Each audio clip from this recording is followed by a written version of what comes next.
Pour les élus, il y a des inaugurations qui marquent plus que d'autres, comme celle de bâtiments scolaires.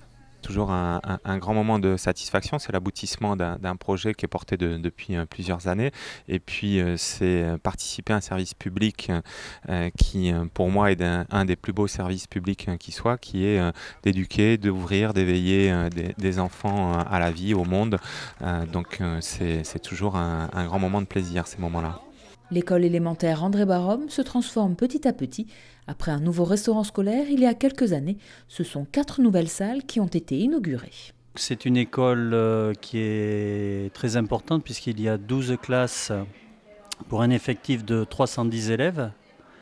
Et on s'est retrouvé assez vite à l'étroit car la commune est très dynamique, attire beaucoup de gens. Donc on avait absolument besoin de salles pour les salles de classe et aussi pour les activités extrascolaires. Donc pour ce qu'on appelle les TAP, les TAP, les temps d'accueil périscolaire.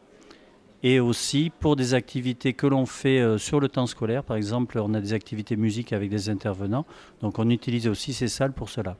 Ce nouveau bâtiment, qui comprend donc 2 salles de classe et 2 salles d'activité, s'inscrit dans un projet global de réhabilitation de l'école. Avec ce projet de 4 salles, on est à un moment charnière puisque on poursuit un projet qui a été écrit il y a déjà une quinzaine d'années. On est dans la continuité de 4 autres salles qui ont été inaugurées au début des années 2000, 2003 et 2004.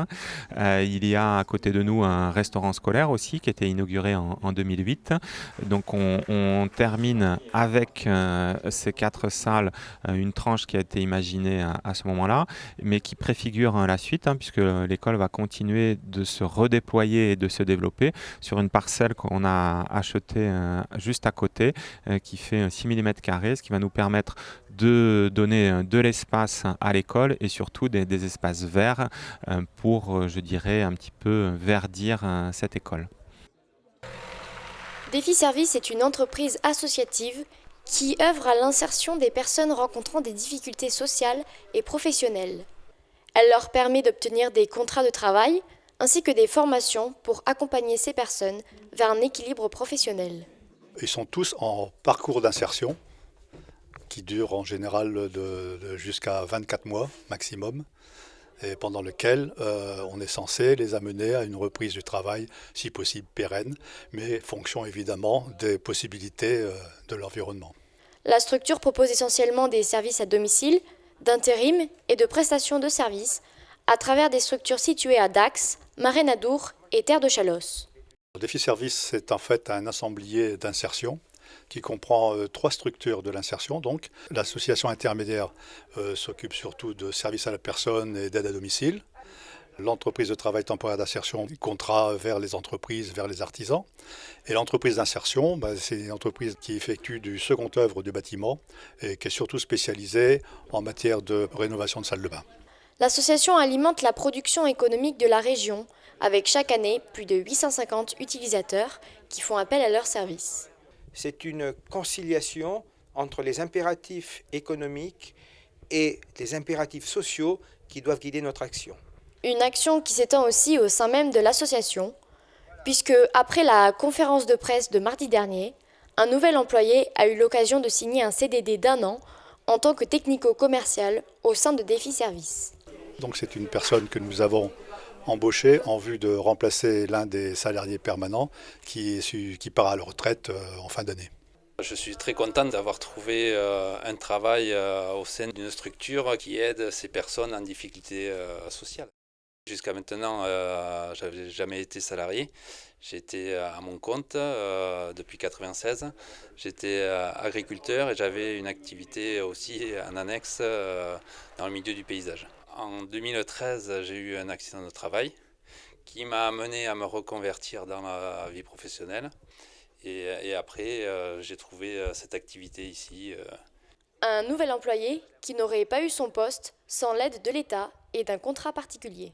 Les emplois aidés sont des contrats qui sont aidés par le gouvernement afin que des personnes éloignées de l'emploi puissent travailler, puissent avoir des formations.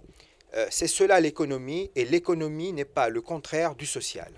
Le contrat aidé, justement, nous a permis de l'embaucher en avance pour avoir un bon tuilage Si on n'avait pas eu ce contrat aidé, vraisemblablement on n'aurait pas pu l'embaucher pour des raisons financières. Un contrat aidé qui à terme passera en CDI.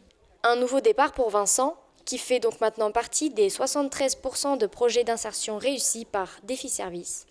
Une association qui place donc l'individu au cœur de ses préoccupations.